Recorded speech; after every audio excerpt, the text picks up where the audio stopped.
You're listening to the Huddle Up Podcast with Chad Jensen and Zack Kelberman.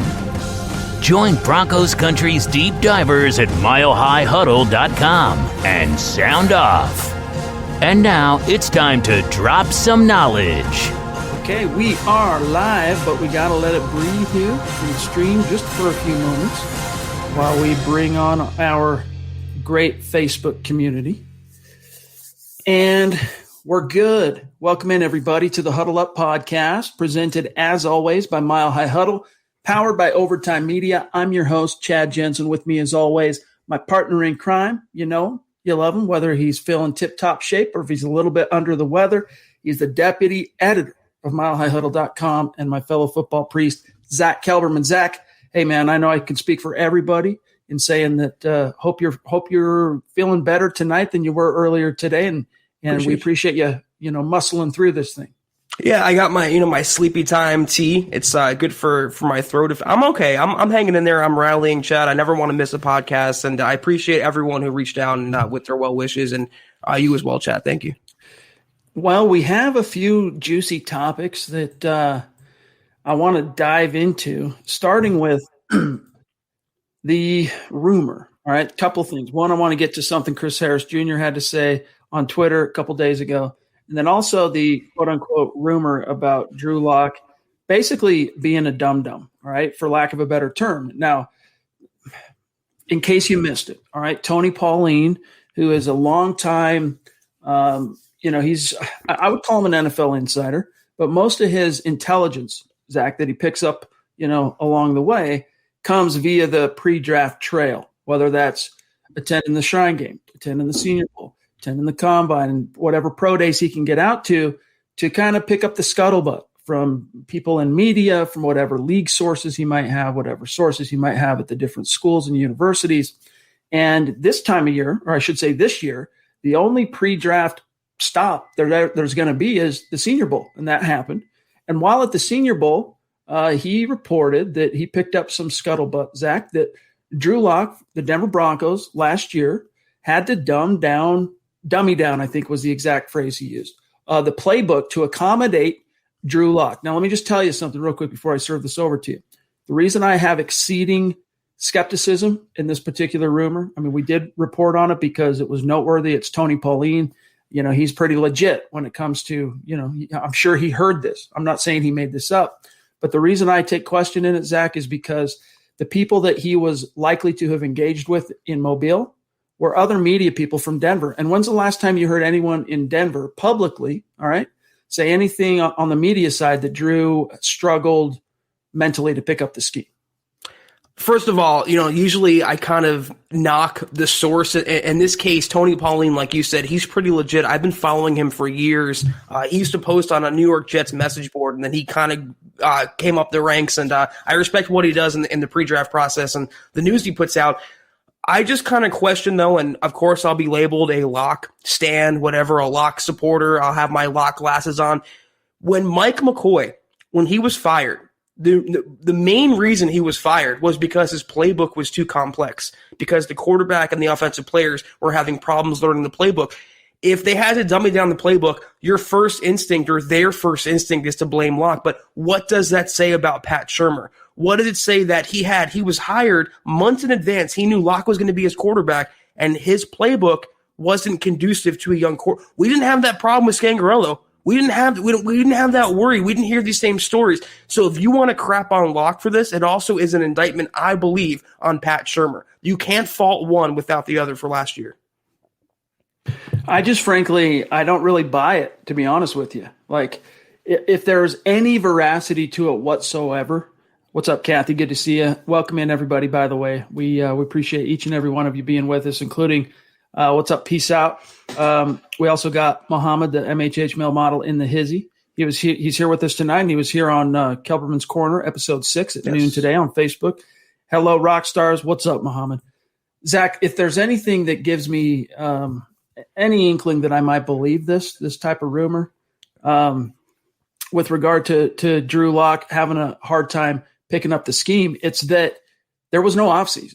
All right. There was no training camp. So there was no OTAs. There was no preseason. So if you're Drew Lock, the practical application of assimilating a new playbook, traditionally the way that works is your offensive coordinator gets hired, out goes the old one, in comes the new one. You get given the playbook kind of remotely, ASAP, and you start kind of thumbing through it and you use your football experience to kind of know, okay, this, that, all right, yeah, I recognize that. Oh, that's something new, whatever, right? Then you get to OTAs and you start the installs, all right?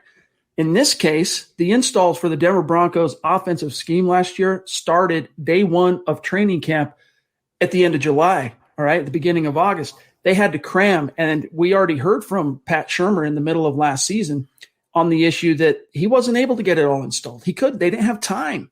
They did not have time. So that being the case, I could maybe believe that there were some communication issues, some whatever you want to call it, some assimilation issues. But the notion that Drew Lock is somehow in question as a quarterback, as an NFL guy, because that he was, lacking the football smarts, the football IQ to assimilate this playbook because Pat Shurmur's West Coast offense is just so overwhelming. I don't buy that one whit.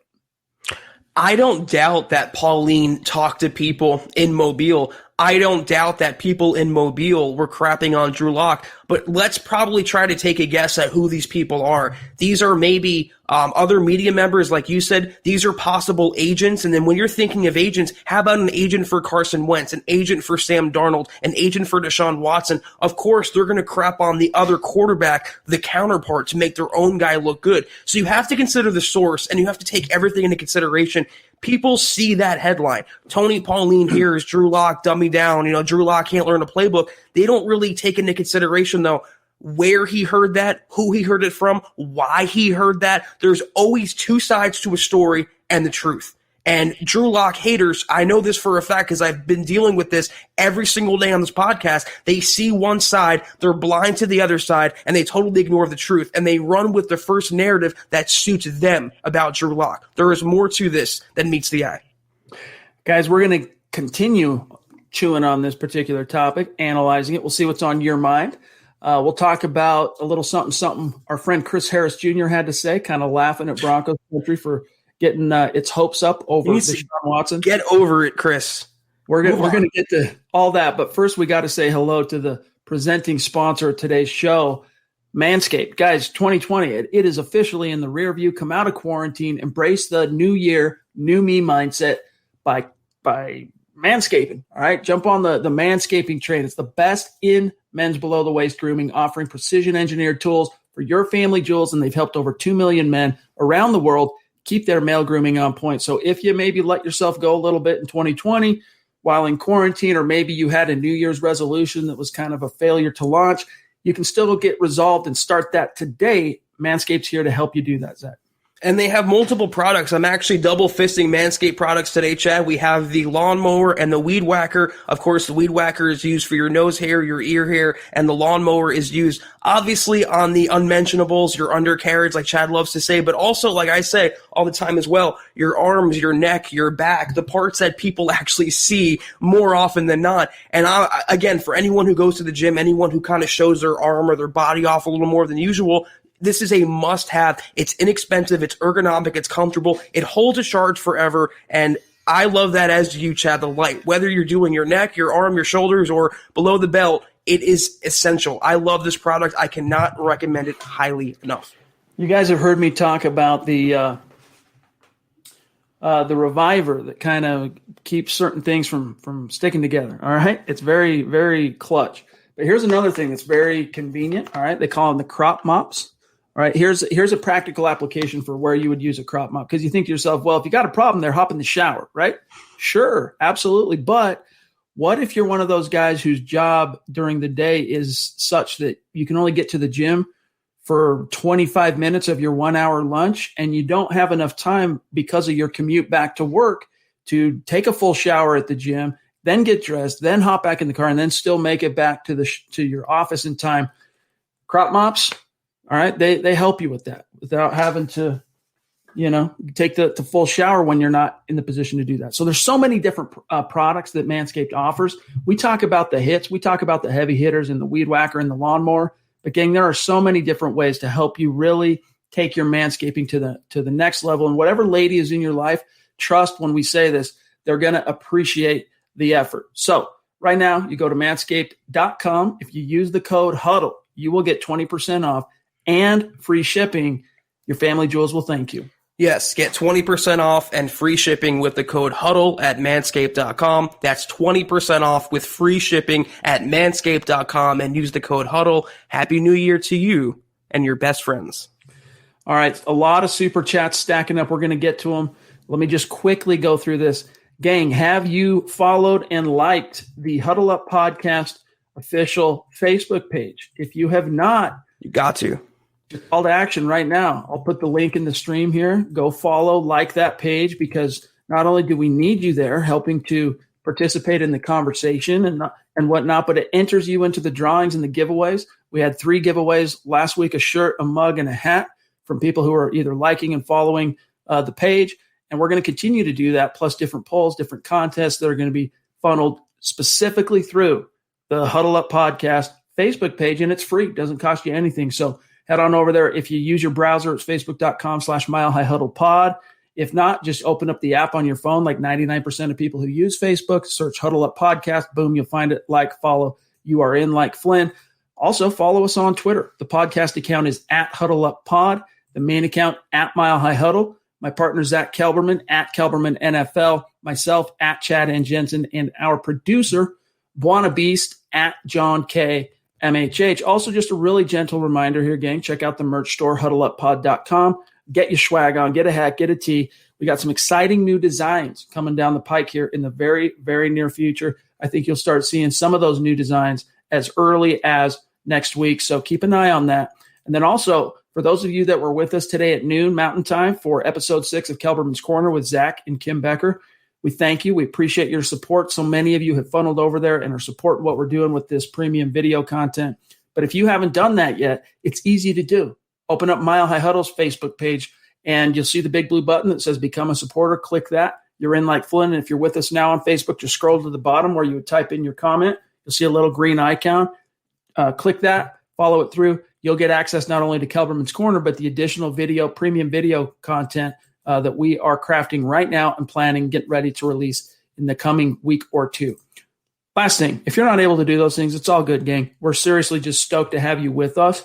We do ask that you do these 3 things, though. Number 1, subscribe on, especially if you're on YouTube or if you're listening on Spotify or Apple Podcasts. Number 2, like this video. Right now, we are approaching over 500 people live in this chat across all the different platforms that we stream to. If you're on YouTube or Facebook, it is imperative. We implore you, like this video. It helps us tremendously. And number 3, the last thing is the litmus test. Guys, if we are doing a good job for you, if you appreciate the content, if you appreciate the effort, even if you disagree with some of our takes, which we expect, right? Share this video out there. Help us continue to grow and reach new like-minded Broncos fans just like you. And we are growing. We are this close to crossing the 10K mark on YouTube and Facebook. We're this close to crossing 100,000 followers. So we love and appreciate each one of you. But each one of you, it's an exponential force. If you share this out there, man, it can grow all the faster. This is the Overtime Podcast Network. All right, let me see what we got here, John. Who do we have? Who's been the most patient? Stu Meat with the super sticker. No, you're number 1, dog. You're number 1. Appreciate you, my friend. Really Thank good to see you. Stu Meat is just consistent as the day is long. Love you, buddy. Always great to see you. Let me see what else here. We got a newer name I don't recognize, Zach, on Super Chat. Tinks Gaming. Appreciate that generosity, my friend. Welcome. And welcome. Stick around. Make sure you connect with us on Twitter because we like to shout out and kind of vault our superstars after each and every broadcast. He says, do you think we should go all in on Deshaun Watson or give Drew Lock another year? Zach, I guess to me it depends on your definition of all in. Right. If that means giving up, all your firsts and seconds and thirds for the next 3 drafts, I'm saying no. If there's a at least slightly reasonable way to get him, okay, go do it. All right, if it's reasonable. But I just don't see there being a reasonable way, which is why my opinion remains, Zach, run it back with Drew 1 more year. You'll know for sure by the end of this coming season if he's the guy or not. If not, hey, you start over at the quarterback position next year, and you've got your first round pick, you've got your second round pick, and you'll know. Yeah, I said it on KK earlier today that, just give him the opportunity. If he's not the guy this year, then we'll be the first ones. Because Tinks, welcome to the show. We are the two bigger Drew Lock supporters in Broncos country, and we are two of the bigger advocates for not going after Deshaun Watson. If it's multiple first-round picks, second-round picks, and two players like Draymond Jones and Bradley Chubb, count me out. Even Mike Kliss wrote about this today. You're taking too much away from one side of the ball. You're stripping George Paton of his resources, all to add a quarterback, and the Broncos aren't, I hate to say it again, one quarterback away, even if they have Deshaun Watson as good as he is. I'm not saying this because it's what I want the Broncos to do, which is, avoid Deshaun Watson and not give up the farm. It's what I think the Broncos will do, is not give up the farm, run it back with Drew Lock, add a veteran quarterback, and see what happens. Real quick, John, my chat just did a jump, and I am here with Kev on Twitch at about 6:27. So I'll tell you where I'm at here in a minute on the superstars. But let me grab this from Kev. Appreciate you being with us on Twitch, my friend. Always great to see you. He says, how do you guys think Drew is going to walk into OTAs or training camp? How do you guys think Drew is going to walk into OTAs or training camp? I expect him to come in and make jaws drop. Thoughts? So in other words, really take ownership of the offseason and come in with a mission. That's assuming, Zach, that he gets to that point with the Denver Broncos in terms of, do they land Watson? Do they sell out to acquire someone else? Do they draft a quarterback in the first round? If either of those two things happen, then the writing's on the wall, and Drew's either gone as part of a trade package, or he understands that his time as the QB1 is very short-lived. So I don't know, man. I think he's hearing all the noise. You got to expect that it's affected him in some way. I don't know, though. Is it going to be a galvanizing effect where he rises above and uses it as fuel like some of the great quarterbacks? We can't say he's a great quarterback. Not even close. Not yet. So we don't know that. Or is he going to use it? Is it going to affect him in a way that, he unravels and he ends up going the way of the Buffalo? Only time will tell. But I think you're going to see – I'm inclined to believe that if Drew Lock does get the chance to come back, whether that's – and by the way, I don't think you're going to get OTAs this year. But when you get Drew Lock back in the summertime, Zach, I expect fans to see a very motivated, at least, Drew Lock. You know what? When it comes to the Deshaun Watson rumors and the Matt Stafford rumors, I think Locke expected the Broncos to at least do their due diligence, considering how he ended last season as not the franchise quarterback. But the bigger chip on his shoulder, and I'm just guessing completely, it's got to be his own teammates speaking out almost against him and advocating for a Deshaun Watson. You have Kareem Jackson literally campaigning and working behind the scenes to try to get Deshaun Watson intrigued in Denver, which reportedly that he is. Then you have someone like Jerry Jeudy, who was a rookie last year, who has no room to talk, zero. He was dropping passes, he wasn't contributing much, and he's coming out and almost echoing the Broncos' pursuit of Deshaun Watson. That would piss me off more. That would be the chip on my shoulder that I want to thrive and motivate myself with. So when he comes back in the locker room, because I think he'll come back as the week one starter, he has to show not just the Broncos front office, but his teammates that he was the right guy. And he'll say to all of them, let him hate. Antonio, good to see you, my friend. Appreciate you, as always. Bona fide superstar in our community and a really cute little doggy you got there in your profile pic. Antonio says, what's up, guys? I'm rooting for whoever is starting behind center, and that's Locke right now. So until he fails, I believe he can take charge. I think that's the right mindset. Locke's the guy now. It's kind of like Dalton Reisner's replied to this very question, not last week, but the week before. It might have been last week. Off season now, everything bleeds together. But when he said basically, Zach, that, he was asked about the notion of going after a Deshaun Watson or whatever. And he said, look, those are all rumors. All I can do is back my quarterback now. Until I can't protect or back him, until that's removed from the table as an option for me, that's who I'm going to back. It's Drew. And then he went on to actually, in a less generic sense, compliment Drew, right? And then he also talked about what he wants to see from Drew in 2021 and himself. He included him in that, which is taking on and not only embracing the QB1 mindset, but really using that in terms of his leadership, right? What I say goes, I'm the QB1. It'll be interesting to see, what that looks like by the time we get to training camp. Two guys have outwardly supported Locke this offseason, and this infantile offseason as it is, in the face of his own teammates speaking out, and that's Dalton Risner and Noah Fant. Two of the younger starters on the offense want at least continuity to remain. But the more I'm thinking about this, the more questions we get. It was so nice last year for once not to have a quarterback controversy, competition, and it's right back to that in Denver this year, Chad. We're answering questions, we're fending off the rumors. It's like, I just want, whether it's Locke or somebody else, just give us 1 year of just the same quarterback and no drama. Just one. This is the Overtime Podcast Network. Mike Evans, good to see you, my friend. Bonafide superstar, bonafide MHH Mount Rushmore guy. And by the way, I did get your email. I'll be replying to you here in the very near future, my friend. He says, if Justin Fields, the Ohio State quarterback, falls to the 9th pick in the draft, do you select him or stick with the corner or linebacker? You know, if you're saying, do I, Zach, I'm taking the best defensive player on my board at pick 9. That's what I'm doing. All right, because I'm operating under the assumption, if it's me, all right, I'm operating under the objective that I'm running it back with Drew. By the time I get to the draft, I've signed a free agent veteran to be the true fail-safe, whether that's an Andy Dalton or whether that's a Ryan Fitzpatrick, whoever it might be. I have that guy. I'm running it back with Drew as QB1. And so what I need to do now is build the nest on the other side of the ball. There are so many holes on defense. I mean, serious holes. And that could only be exacerbated, Zach, depending on what happens with Vaughn. So I'm just taking the best rated defensive player at pick 9. If I got to whittle it down, I'm partial, as you guys know, to Caleb Farley, but I'm not going to cry if it ends up being a Micah Parsons or even the best edge rusher on the board at that point as well. I agree with you. The only interest I have in playing devil's advocate is, how high does George Payton have Fields on his big board? Because if he's getting the number 3 guy at number 9 overall, the value of that pick might be worth it. Just like the Packers last year took Jordan Love. They had other holes on their roster. They had a quarterback. They still took one.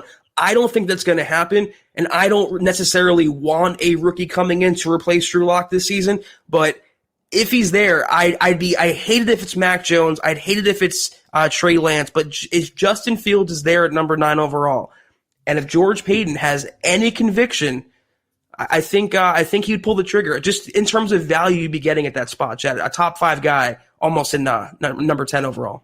Hey, real quick, before we grab Naj there, John, I just want to say these crop mops, Kathy, it's like, imagine what like a baby wipe does, but it's a baby wipe for dudes. All right. Active pH control as well. It's handy in a pinch. Trust on that.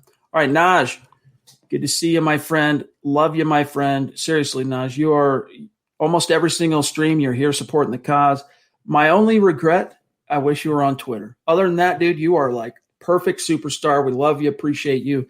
He says, hey, brothers, Locke has been getting crushed from teammates to media. Been a brutal offseason. Reminds me of what happened to Vaughn after the Vic Fangio criticism. The worst year of his career.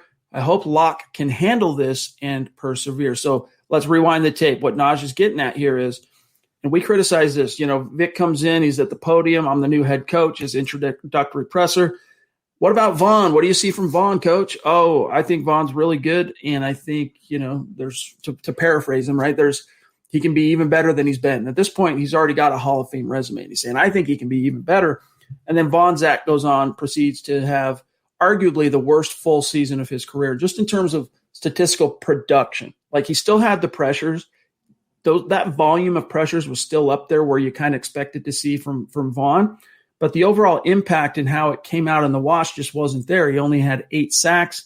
And when the chips were down and you needed that crunch time Von Miller moment, they were few and far between. So that's what Naj is getting at. Is that going to similar effect where there was questions about Vaughn in the offseason leads to a down year? Is that what you expect to see from Drew?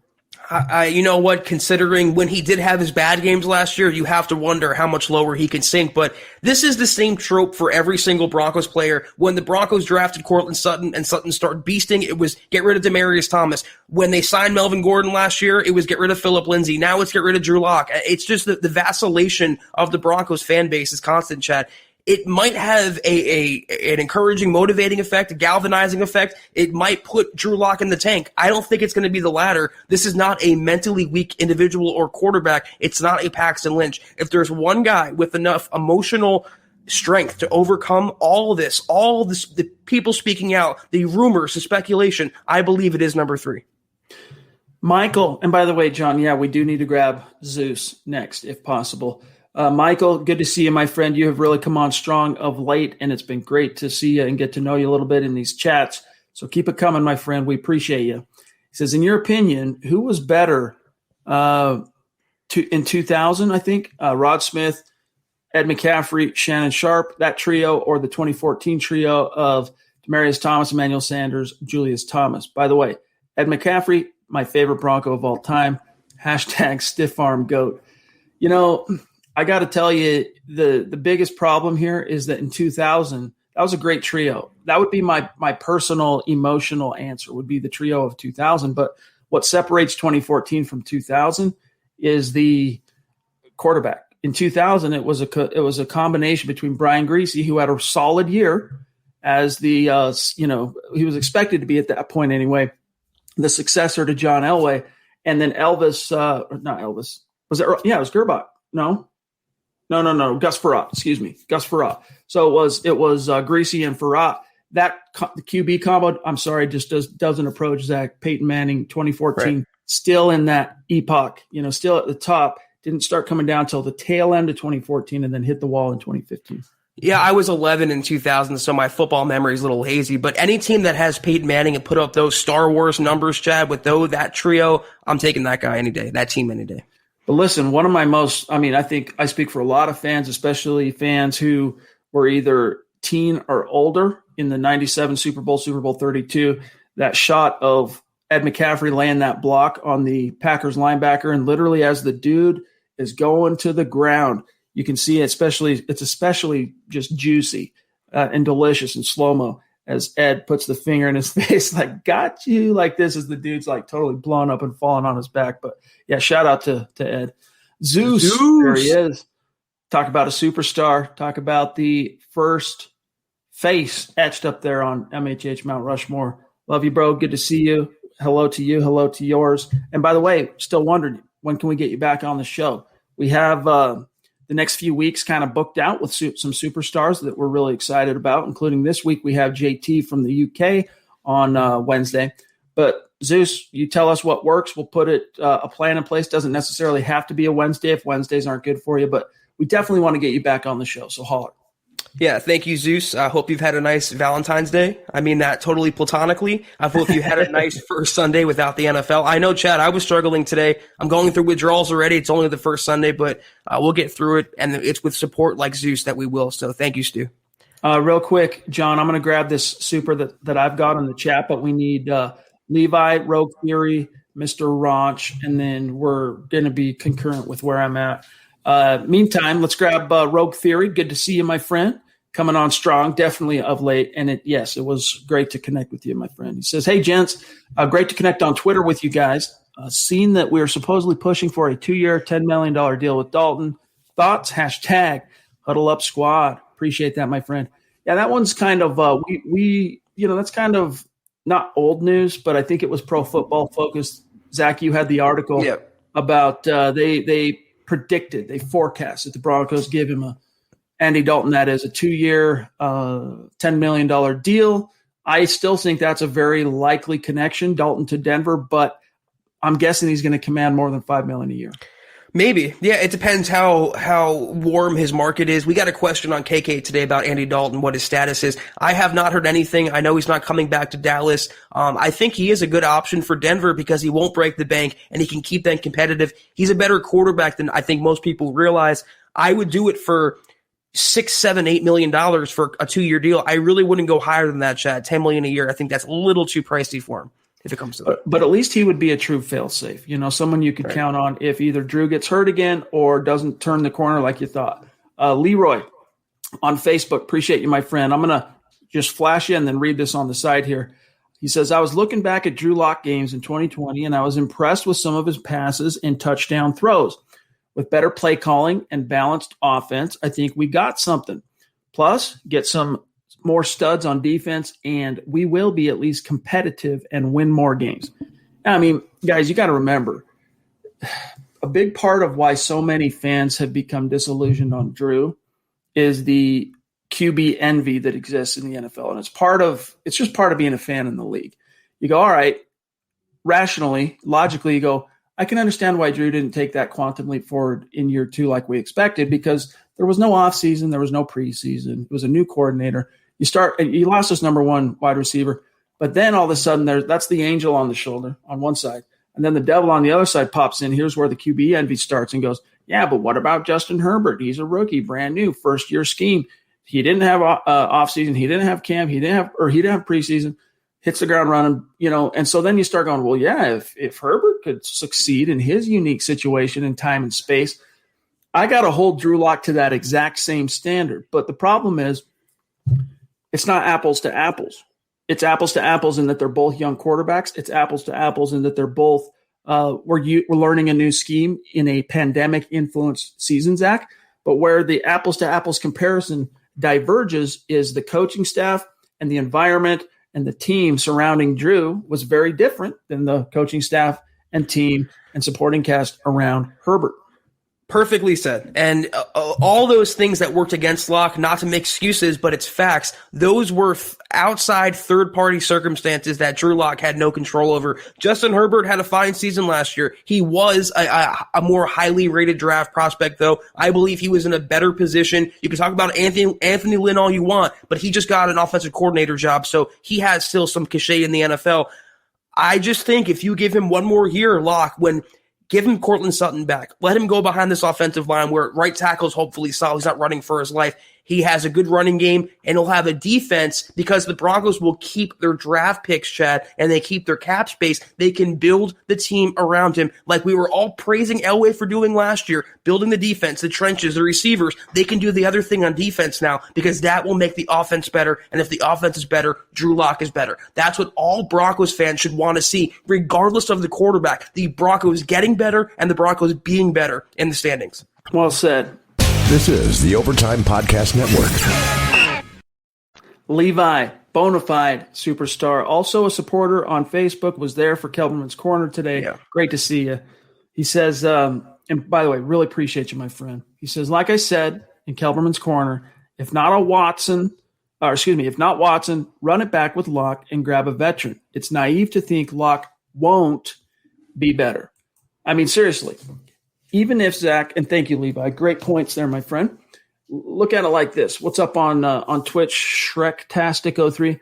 Look at it like this. Even if, and it's looking like there's the NFLPA is going to rage against any OTAs this year. Owners will still try to preserve some semblance of a preseason if they can, but you can pretty much guarantee almost that there aren't going to be any OTAs. So throw that out for now. You get Drew Lock back in the saddle with Pat Shurmur, with Mike Shula, somewhere end of July to start training camp. We'll see what happens with preseason. But even if there is no preseason, Zach, this will now have been his second camp with Shurmur, and all those reps, all those live bullet reps that he played through last year in his starts as the Broncos quarterback. I gotta assume. All right, just based on what we know about this kid, and there's a historical precedence for what I'm about to tell you, that he will show at least a modest improvement. The last time he had coaching continuity as a quarterback in college or NFL, it was from his sophomore to junior year. And you want to talk about a quantum leap? That junior year is the year he set all the SEC records, including most touchdown passes in a single season, which was broken just 2 years ago by Joe Burrow. The thing is, Locke haters and detractors, they should actually be happy if the Broncos run it back with Locke for 2021 because he'd be out of excuses. Literally no more. The coaching, the continuity, the injuries, the pandemic, this would be all on Locke to sink or swim on his own. And if he doesn't, and the Drew Lock haters think they're right about him, they have all that ammo. They have all that reason to brag, Chad. And I understand you don't like the quarterback, but at least, again, if he thrives or if he busts, you have to give him a definitive third year where things are level to see what he can do. If you if you don't, you're always left wondering what he could be. And I'll say again, Chad, if the Broncos were to cut short the lock experiment, if they were to land Deshaun Watson, which I think is unrealistic and naive that they will, you can guarantee he will go to a better offensive system and he will thrive in his second stop. I know the Broncos, look, just based on what Mike Kliss has reported, all right, Broncos are terrified of the notion of if they use Drew as part of any kind of package to acquire a quarterback, they're terrified that he'll leave the Broncos cocoon and go somewhere else and succeed because they believe that he can. That's why they're scared, because then there's blowback. Then it makes them look bad. And then there's no guarantee that if it is a Deshaun Watson, that he's going to come to Denver and succeed. Now, I'm inclined to think that you would have at least some short-term success with Deshaun. I do see him as a top 5 quarterback in the league at best, top 10 at worst. But at the same time, that's relative because Peyton Manning was a top 5, top 10 guy back in the day. And, it took him some time to figure out how to, and they put the pieces around him offensively as far as the skill positions, but it took him time to figure out that, look, I have to. The reason Peyton Manning basically rewrote how NFL offenses work in the league, the Star Wars numbers, all that, the reason that happened is because they did not have a defense. He had to seriously score in order for the Colts to have a chance. And eventually he was that glue that allowed, he was so good that he could overcome and cover those different roster holes, even on a different unit, even if it was on the defensive side. And I'm just not sure, Zach, Deshaun Watson is that quarterback yet. I am inclined to believe that he'll eventually be that guy for some team, and maybe it'll be the Broncos. I doubt it, but I'm just not sure yet. Mr. Ranch, by the way, appreciate you, my friend. He says, we gave Brian Griese 4 seasons, Kyle Orton 2. However, Broncos country can't be bothered to let Locke develop. Shake my head. I feel you.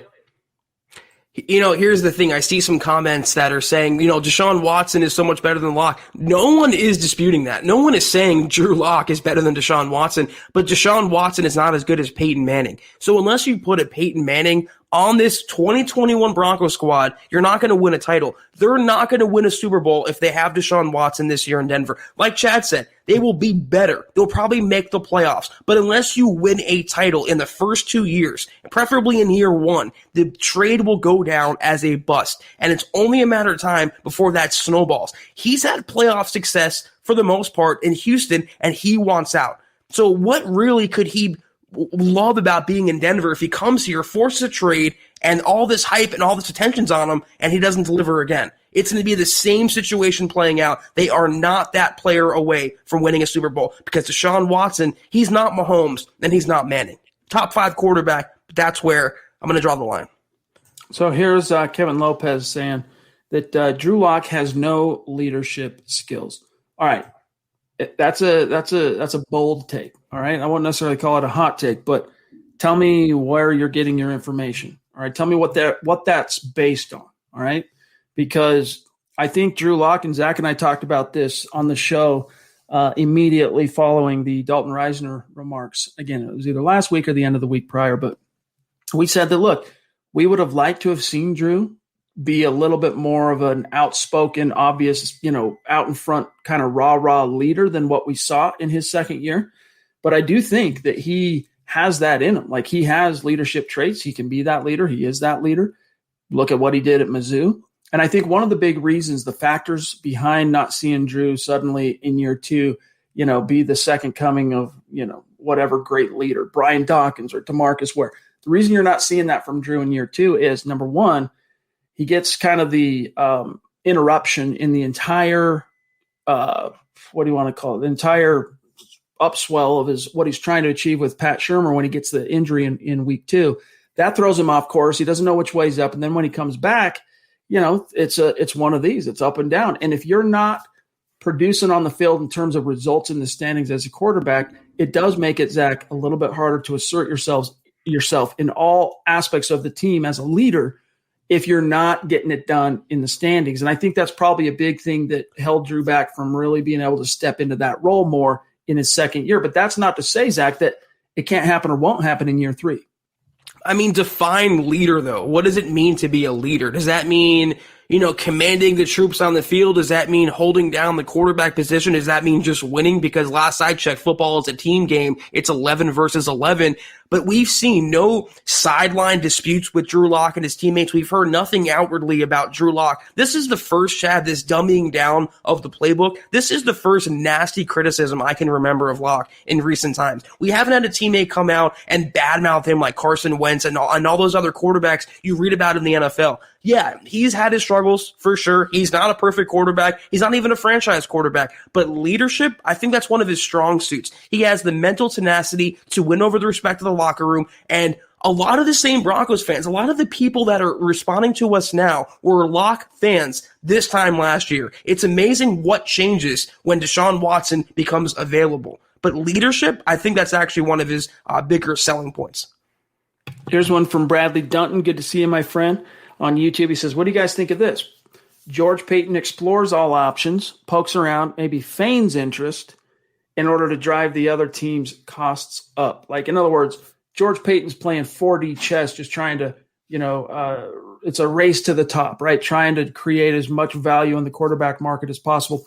I see what you're saying. I just don't think I don't think he has the time to really worry about that. I think he's more focused on putting food on the table today. Right, unless it's a team that's in direct competition with the Broncos, in the Broncos division, or a team that's going to play the Broncos. But the only competitor that's in the division for Deshaun Watson is the Raiders, and we haven't heard much rumblings there. But I'm with you. He has way bigger fish to fry than to think about playing 4D chess with the rest of the league. John, just real quick, my stream just did a jump, and so we have MH here, MH Exotics. But let me tell you what the stream jumped in the interim. We went from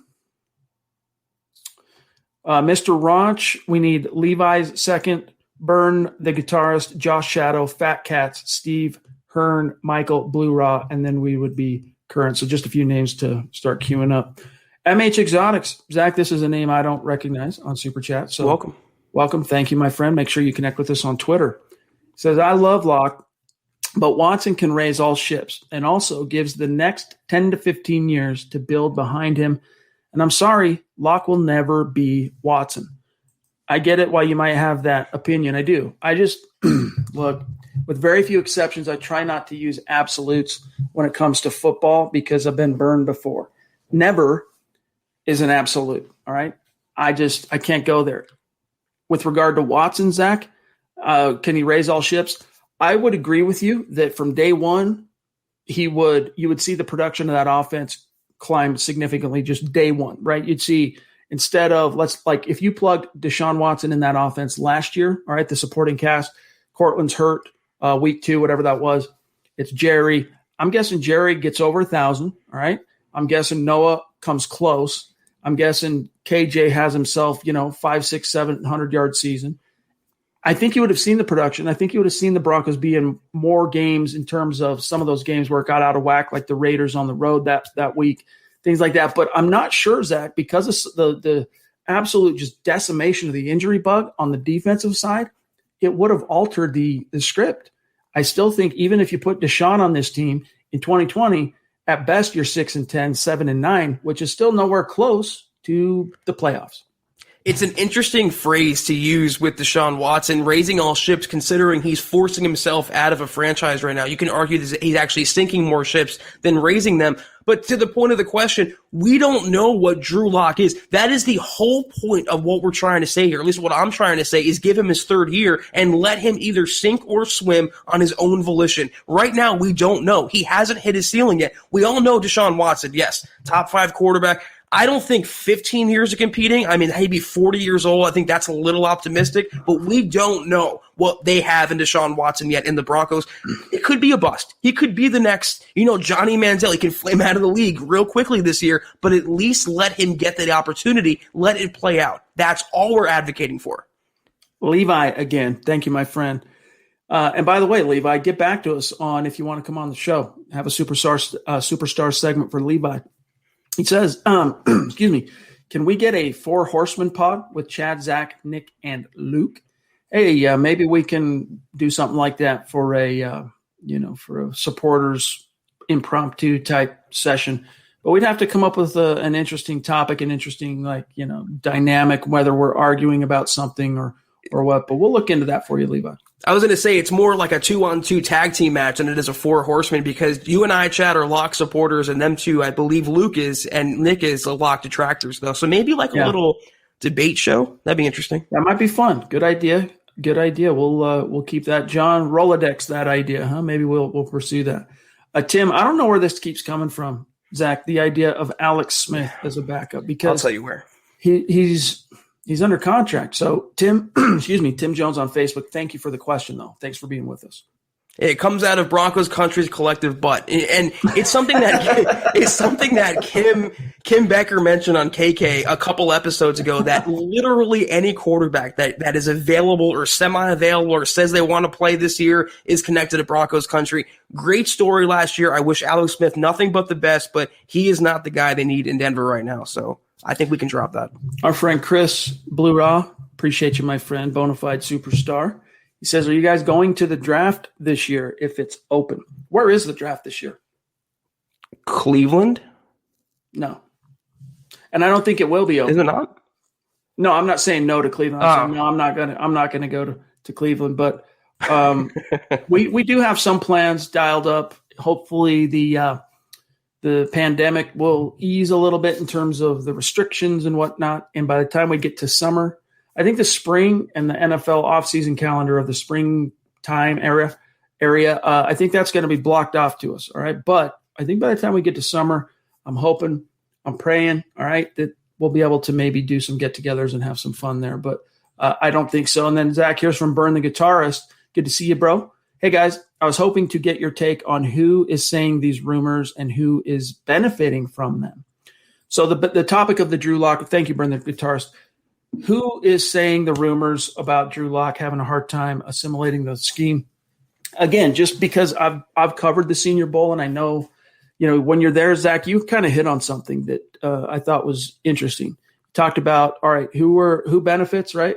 Think of who the culprits could be through that lens. So you're kind of reverse engineering it. Maybe agents, and agents go to the Senior Bowl, not only as a show of support to any senior that they've already signed, but prospective seniors who are yet to sign as a recruiting kind of, hey, look at me, I'm here. I mean, when I was there in 2015, I saw Drew Rosenhaus. I saw several, and talked with several of the upper echelon type agents. So it could be agents. But honestly, my take on this, and I'm not naming names because I don't have a name for you, but my guess in a general sense is this was something that Tony Pauline picked up from a local Denver media person that was there, that maybe heard that, or maybe whatever, that passed it on to him. That would be my read. And so who benefits? I mean, I don't see a conspiracy in it so much as I do just like an unfortunate way that it's unfolded. Tony Pauline benefits from that, Chad, because we already wrote an article about it. We already linked to him. We gave him the hits. We're talking about him right now.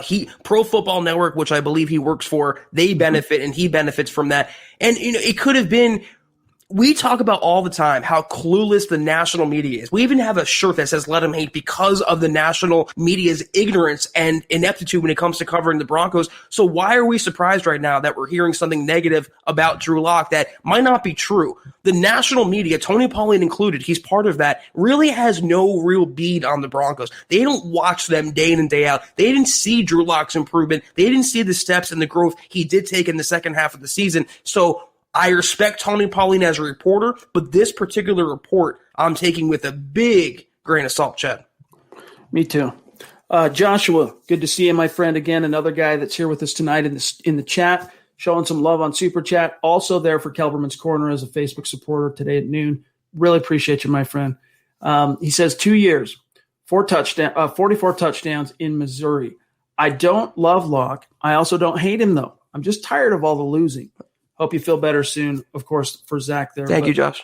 Yeah, so that was his was that the season? Was that his junior year? Was it the 44? I'm not sure on that. But yeah, how could you hate Drew Lock? Like, what has he done? Dude, he was more of a product of just that screwed up year. And he was a victim of it too in terms of the injury bug and the way the pandemic affected injuries and stuff like that. So I don't know, man. I'm still inclined to to run it back one last time. Then you'll know. Then you'll know on Drew. And you know what? Even if it's you run it back with Drew and he gets hurt again, because this 2 years in a row, 2 injuries that cost him time, that's another resolution. Now he's injury prone. We can't count on him. That's it. We got to move on. But at least it's a resolution. It's more evidence. It's more, hits on the empirical trail of trying to determine, were we right about this guy? Like, did we have the bead on Drew Lock when we got him at pick 42 in the second round? First of all, I totally agree with the tired of losing and all that and the frustration. I completely understand. It's a very proud franchise, an illustrious franchise. The Pat Bowlen standard seems like it's no more. So I totally get that. But we've heard nothing of the sort about Locke in his 2 seasons with the Broncos so far. This is the first really bad comment that's been publicly stated about Locke. I have to wonder, though, Chad, how come no other media reported this after the season? How come Tony Pauline, of all people, was the one to get this scoop? Not Mike Kliss, not Rappaport or Schefter. It happened to be this in a very specific, very controlled atmosphere. Like we mentioned, the people, the clientele that peruse the Senior Bowl, it's not very favorable to players that don't have the household cachet or that were struggling last year. So, again, big grain of salt. Well said. At least Drew kept it interesting, to your point, Kev, right?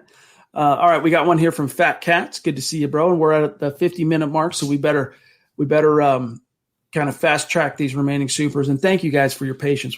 Those of you who've been waiting to get your super read or answer your question answered, we appreciate you. Fat Cats, he says, man, the hate for Locke is running high tonight. Why aren't we so quick to call for the coaching staff to be gone then? Yeah, usually, Zach, it's kind of shakes out like this. If you're inclined to give Drew Lock the benefit of the doubt, you're probably more inclined as well to give Pat Shurmur a little bit, like myself. I'm inclined to give Pat Shurmur the benefit of the doubt because he too was influenced. His ability to really fully capitalize on his first year as the new offensive coordinator was also very, very much so impacted by the pandemic. I'm inclined to give him both benefit of the doubt. But if you're a Drew hater, the funny thing about that is you will crucify Drew and completely omit Pat Shurmur from that equation is what I have found. And look, I think if that's your opinion, you got to seriously take a look at that and figure out kind of the rational disconnect there, because there is one. Yeah, that's a great point I wanted to make earlier. It seems like the people who want Deshaun Watson are perfectly fine keeping Pat Shurmur, and they're pretty much admitting that last year was solely on Drew Lock. It was 100% his fault and 0% Pat Shurmur. I don't know, even the biggest, staunchest Drew Lock hater can watch the games last year and not see Pat Shurmur was holding the entire team back, the entire offense, not just Drew Lock. But yeah, if you bring in Deshaun Watson here, you're saddling him with a play caller that stuck in 2006. How do you think that would go? This is exactly why we've been preaching status quo for a while. When they kept Pat Shurmur, when they kept Vic Fangio, it was an indication that Drew Lock was at least coming back on the roster next year, let alone to be the starting quarterback. It is mostly going to be a year of status quo. This is, again, why we're the only ones, Chad, in the media landscape in Broncos country who are not saying, trade everything, trade the farm, trade the farmers, trade the tractors for Deshaun Watson. It's not very feasible in reality when you take a look at the Broncos from an objective point of view and take those glasses off. Steve Hearn, appreciate that super chat, my friend. Make sure you connect with us on Twitter, and if there's a question you have, we will keep an eye out for that. Here's one from Tyler Randall, who has rapidly become a superstar here on the Huddle Up podcast and at MHH.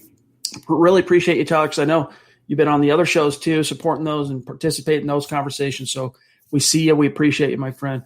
He says, honestly, I don't have an issue if the playbook was dumbed down due to having the pandemic because a massive transition issue. Pat did not care if Locke fit the system and tried to force a round peg into a square hole. Yes. This is true. Like, no matter what your view of Drew or Pat is, who can deny at any point watching Broncos offensive football last year that Pat Shurmur really struggled to scheme and cater to his players? I say that collectively, not just Drew, Melvin Gordon, Phillip Lindsay, Jerry Jeudy, Noah Fant, all the skill positions, he really struggled with that, Zach. So you don't think that would have an effect on Drew? If you acknowledge that you think Pat Shurmur could have done a better job of scheming to his players' strengths, that Drew Lock's not included in that?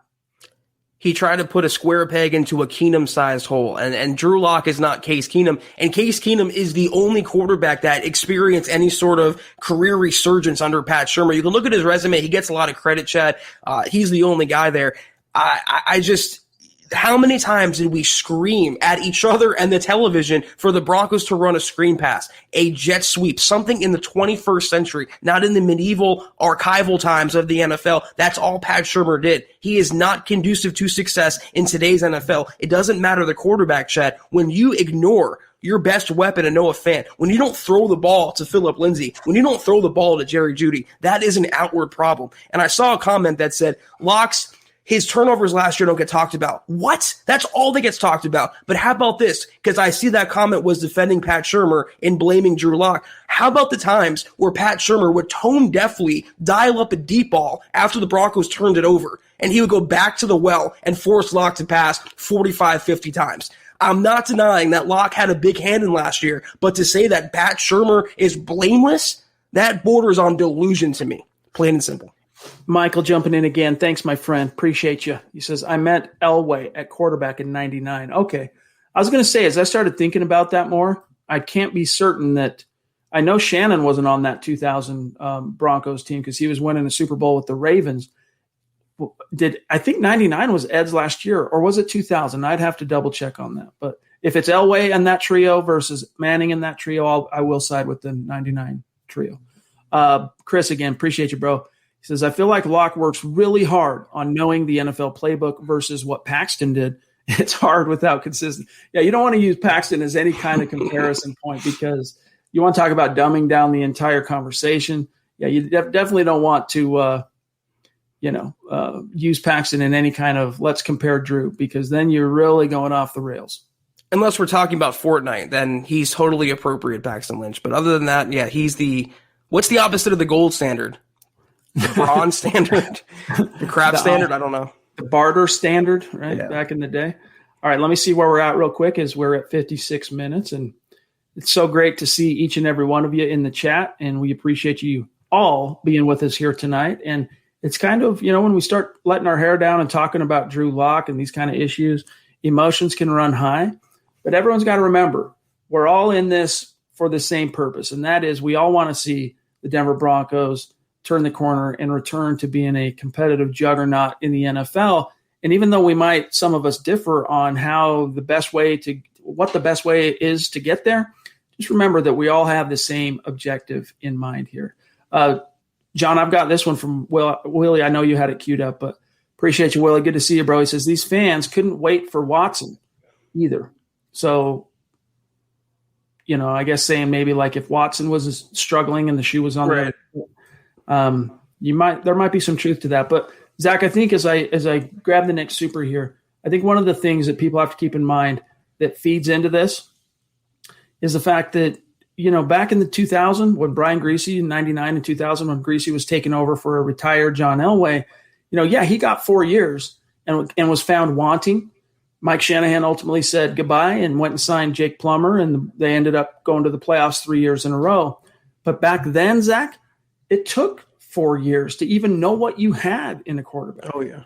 That's not the case so much this year or this time, in this era, because so many quarterbacks now are coming out of the box, out of the draft, out of the box, boom, and just dropping knowledge on the league that you can't – I understand you can't afford to linger too long if you know the answer. And so if George Payton is already certain Drew ain't it, then okay, hey, go do what you got to do if you really believe Drew's not it.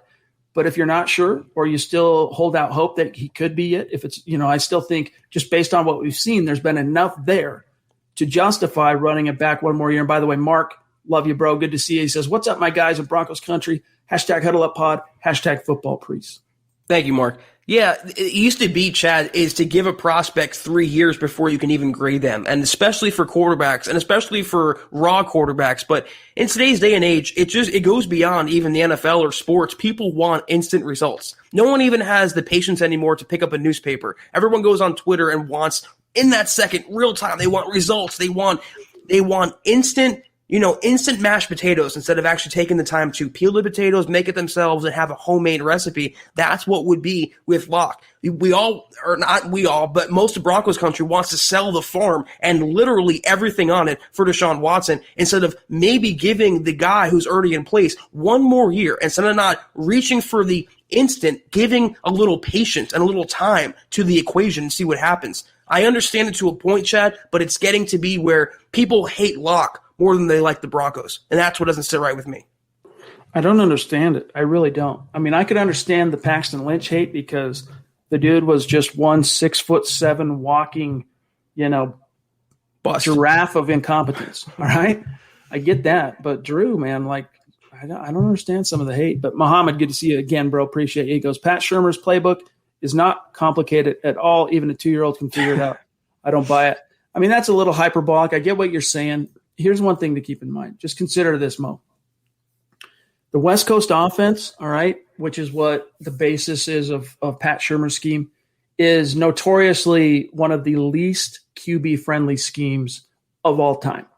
And so when a quarterback comes in and has to learn a new let's say he comes from spread and has to learn West Coast, there's a true learning curve there to be assimilated. Now, in Drew and Shurmur's case, you can't really say that because Rich Scangarello, his scheme was West Coast. All right. It was a little bit different flavor, of course, than Shurmur's because Rich was more about the 2 tight ends. He was more about the 2 backs at times, more about just kind of the Mike Shanahan version. All right. Almost of the West Coast. Whereas Pat is more spread oriented, but it's still the core philosophy, the play calls.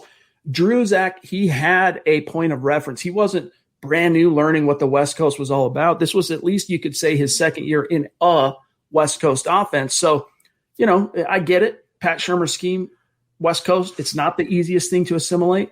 But in Drew's defense, this wasn't his first go-round, his first exposure to a West Coast offense. A lot of the nomenclature is the same, and where it is different, I don't think it's that big of a leap or a departure. I mean, how often did you see an RPO? How often did you see lock under center? How often did you see misdirection or creativity at all? It's one thing to run a West Coast system that's not conducive for young quarterbacks. It's another thing to have no imaginative play calling in your repertoire whatsoever, Chad. Literally, I can count on one hand how many times I said, wow, I wasn't expecting that. It wasn't a 2-yard run on first down. It wasn't a pass on third down. It wasn't short of the sticks on third down. It's the same thing every single time. And I don't think a quarterback would change the core philosophy of who Pat Shurmur is. Pat Shurmur was great in the 2000s and the early 2010s. This is now 2021, and this is a much different football game now, much different quarterbacks, and it requires, I believe, a younger mindset that's more in tune with your player. When you're 58 years old, it's hard to relate to a 24-year-old, however young Locke is. I think the name of the game in the modern NFL, the coaches who get it, all right, are the coaches that have that epiphany that it's not scheme over player, it's player over scheme. Yes, I have my scheme, but I got to cater this to the strengths of my players. Yes. Those coaches that understand that are the ones that succeed. The ones that resist it, the ones that think it's my way or the highway, those are the ones that flame out and struggle. And by the way, before I grab Andy here, I just wanted to say from Mark Langley real quick here. Mark, by the way, it was good to see you, dog, in what was it, Dove Valley Deep Divers, I think, Friday night. It was good to see that, my dog. You know what I'm saying? Appreciate you. All right, Andy Young. In today's NFL, you get 3 to 4 years to show you are the guy. If they're still dumbing down the offense in year 2, you're probably not going to make it. Well, again, Andy, that's assuming that there's even any truth to it. Right. Like I said before, if there is a kernel of truth, because oftentimes, even in these rumors that kind of come out of left field, there is a kernel of truth.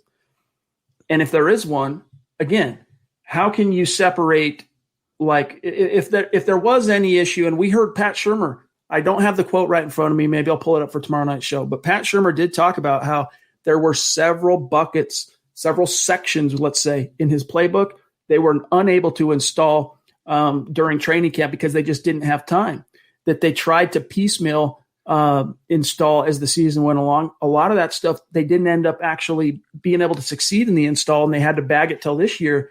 And so that's what I'm saying. As far as Drew, you say, hey, if in year 2 they're dumbing it down, you're probably not going to make it. You are completely 100% ignoring the elephant in the room, Zach, which is a pandemic that robbed you as a second-year quarterback with a new offensive coordinator of those reps, the OTAs, the preseason, and so you gotta keep that in the picture when you make a comment like that. And that could have been how you just framed it. That could have been what was relayed to Pauline, or that could have been what Pauline's source initially heard. And then it becomes a game of telephone where lines get twisted and facts get skewed, and then it comes out that Locke had to dummy down the playbook. Again, it hasn't come out to this point. The Broncos haven't come out and said it. Locke hasn't come out and said it. And until that happens, until we have a little more veracity to this report, I'm not buying into it. I'm not going to be a sheep. I'm not going to be a mindless drone that believes everything I'm told. And I highly and strongly recommend that you don't, and I'm talking to everyone looking at me right now, you don't be that way either. Jess, good to see you, my friend. Bonafide superstar. He says, I'm going to be pissed off if our offense looks bad again. I feel you, but let me ask you this. What if the offense looks bad again and it's not Drew Lock, but a first-round quarterback or some other veteran that was acquired through Still Lock's fault, Chad. Still. Yeah. Dale, good to see you, my friend. Appreciate you. He says, Shurmur's offense, the DVOA is talking about Football Outsiders, an advanced analytic that they use to kind of grade and measure how good a unit is. Shurmur's offense, DVOA rankings from 09 to 17. Twice were in the top 5. One season, it ranked 13th. Every other year, bottom 5. Look, the thing about Pat Shurmur, and the reason I was excited about the Broncos getting Pat Shurmur, was his history with young quarterbacks, and specifically what he did with Case Keenum in Minnesota in 2017. I liked that. He was also had his fingerprints on the Nick Foles breakout season in 2013 under Chip Kelly, in which he went on to have a Pro Bowl year in his second year, and he passed for, I want to say it was like 27 touchdowns to like 3 picks. It was insane efficiency. I liked what he's done with some of these young quarterbacks, which is what made me all the more stunned, Zach, to see his lack of success in connecting with Drew, and then also lack of success in scheming to strengths, not just with Drew, but with his players. I mean, the fact that a twice fired coach for the Browns and the Giants wasn't good in his first year with the Broncos, very underwhelming. Didn't surprise me at all. I thought the Broncos were very knee-jerk and impulsive. They made the wrong move getting rid of Scangarello, and I believe they paid for it last year with Shurmur. We can only hope that Shurmur has some epiphany and he snapped into place. Maybe he has to watch enough TikTok videos to become more in tune with today's society or today's younger players. But unless that happens, it's going to be more of the same, regardless, like you said, of who's under center. Deshaun Watson, Zach Wilson, Drew Lock. If you have the coaching is terrible, it's a bad infrastructure for the rest of the team. Do you remember how Melvin Gordon was signed to be that pass-catching stud? All right, what if I told you that for $8 million, Melvin Gordon produced literally the worst receiving season of his career, right? 32 catches, 158 yards, as Kenneth Booker points out here. Receiving on 44 targets. I bet most people are going to blame Drew Lock for that. Most people will see that and they'll try and blame Drew. Brad, hey, good to see you, my friend. Appreciated your involvement and support in Kelberman's Corner today. All right, a few more and then we got a dip. Christian, good to see you, a.k.a. Team Jokic on Super Chat. He says, sorry, guys, just woke up. Just want to hear your thoughts on the stud linebacker from Notre Dame. What's his name? Stand by. John's trying to tell you. What is it, John? Oh, yeah. The hybrid, JOK. Like him, don't love him. In the first anyway, don't like him at all. If he's there in the second round, maybe. But I still prefer someone like Richie Grant. That's who I like, Richie Grant. But it just depends on what you do with Simmons, what happens there, and it also depends on if you hold on to Kareem. So I like him, don't love him. I'm not sure he's really cut out to be a true off-ball linebacker in the league quite yet. Yeah, I don't think he's going to last to the second, but I unless more comes to light on the situation or the allegations, I'm still taking Micah Parsons over JOK. And on top of that, I'm probably taking Caleb Farley over Micah Parsons at number 9. So if they trade down into the teens, 15, 17, maybe JOK becomes a possibility, but I'm not taking him over other blue chippers. Tyler, again, thank you, my friend. Appreciate you. He says, honestly, Watson is a pipe dream. I've lived the dude since he was drafted. Having a first, I think he meant to say I have liked the dude since he was drafted. Loved, yeah. Or loved, yeah. First, having a first-time GM that loves building through the draft, it's just not going to happen. # rebuilding the Orange Crush. Fair point. I mean, George Payton, you talked about it, Zach. Your terminology is more darts, and I know that's a phrase that Eric Trickle has used as well. It just doesn't land like what we know about Payton to go sell out your next 3 years as the first-year GM to get Deshaun Watson. It doesn't jibe, all right? It doesn't line up. I got that phrase from George Payton himself. He said that in his presser. So I'm just taking what he's telling us, and that's always been his philosophy. Even before he was hired, when he was a candidate, we all praised his draft acumen and what he brought to Minnesota. That wasn't going to change when he comes to Denver. And again, to think that a first-time GM, a first-year GM, a rookie GM, replacing John Elway, inheriting a roster that has holes everywhere, is going to come in and his first big move, give up 3 first-round picks, and gut the defense for Deshaun Watson, I think believing that is very naive. Donald Livermore, a name we do not recognize on Super Chat. So welcome, Donald. Welcome, thank you. Connect on Twitter, my friend. He says, if I was a second-year NFL quarterback on my 6th game with a bunch of rookie and second-year players, I would want my playbook dumbed down too. Give all those rookies a chance. I feel you.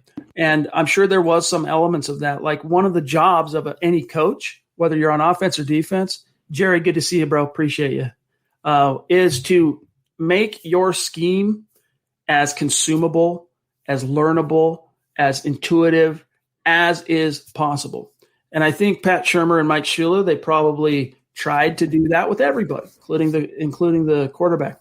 I'm telling you guys, we reported on the Tony Pauline issue, the rumor, because it's worth putting it into the zeitgeist. It's worth putting it into the conversation. But I'm telling you right now, I don't believe it on its face. If you interpret that rumor to say that Drew Lock doesn't have the football acumen to hang, I reject that utterly. I really do. I just don't think there's enough evidence there for you to jump to that conclusion. Now, if you interpret that as, yeah, it's a little bit concerning, but it would make some sense in the aftermath or in the wake of a pandemic that robbed a second-year quarterback, as he illustrated there, starting his 6th game in week 1 of any offseason, any freaking preseason. I mean, they started the install 4 weeks before the first game. And by the way, it wasn't a traditional training camp. They weren't out there the same number of reps and amount of time they would normally be because the NFLPA, right before the camp opened, they strong-armed the NFL to accept a much less intensive training camp because there were no OTAs. So it's all part of the tapestry. And Mo jumping in again, Pat Shurmur's still living in the past. I can 1,000,000,000% accept that Locke had a hand in last year's futility. I mean, anyone looking at the Broncos last year, they have to admit that, but I will not accept that it was solely Drew Lock and not on the coaching and not on any other outside circumstance. It was a collective failure. It wasn't just on one player or one circumstance. And it's delusional in my opinion. And there's people that fall in one of two camps. We either support Drew Lock or you're against Drew Lock. Well, I can see it both ways, as can you, Chad. It was a multifaceted issue last year. It starts with the coaching and trickles down to the players, as far as I'm concerned. All right, let me just double check here. We got a couple. We'll grab them in a row. First, we got to grab Rello. Appreciate you, my friend. Better late than never, jumping in at the 11th hour. It's great to see you. He says, good stream, #keep lock. Really appreciate that, bro. And then we've got we got Muhammad. John, you got it queued up. I'm just going to grab it right here. Super sticker from Muhammad. Good job. Appreciate you, dog. It does mean a lot to us. We really do appreciate the support and the kind words. And let me see here. There's one more from Muhammad. We'll grab Castillo first. It's Castillo, and then one last one from Muhammad. Good to see you, Mr. Castillo. He says, good evening, fam. Go Avs and Nuggets tonight. Amen, bro. Good to see you, by the way. And if you're on Twitter, connect, my friend. All right, here's the parting message. All right, Zach, feel better. From Muhammad. He says, feel better, Dragon. And we do appreciate that, Muhammad. So, yes. Guys, that's got to do it for tonight's episode of the Huddle Up Podcast. We weren't able to get to the Chris Harris story. We'll get to it tomorrow night. We'll talk about what he had to say and give you our takes on him kind of laughing at Broncos country. If you're one of those just like pining away about Deshaun Watson landing in Denver. Chris Harris thinks he considers that to be an LOL proposition. We'll talk more about that tomorrow night. But Zach, hey, we're firing off a fresh week of podcasting. We'll see how this week turns out in terms of what other rumors and news bits pop day to day. I'm sure we'll have some sort of speculation, some sort of rumor, as the Watson turns every single day. But we look forward to starting a new week, Chad. We'll be back tomorrow night, 6 o'clock Mountain, 8 o'clock Eastern. And like we said, Chris Harris Jr., I don't know what happened to him. I mean, he's like a jilted ex. He just won't stop talking about the Broncos, and it's almost like an obsession that he wants to belittle Denver because of what? He's on the Chargers now. His play has fallen off. He is a shadow of his former self, but we will save most of that for tomorrow's episode. We'll bring the fire. I will be my dragon self, Mom, and I appreciate your support. Chad, hope you have a great night. John, I hope you have a great night. We will see you guys then. Take care. Mile high salute. And as always, go Broncos. You've been listening to the Huddle Up Podcast. Join Broncos Country's deep divers at milehighhuddle.com to keep the conversation going.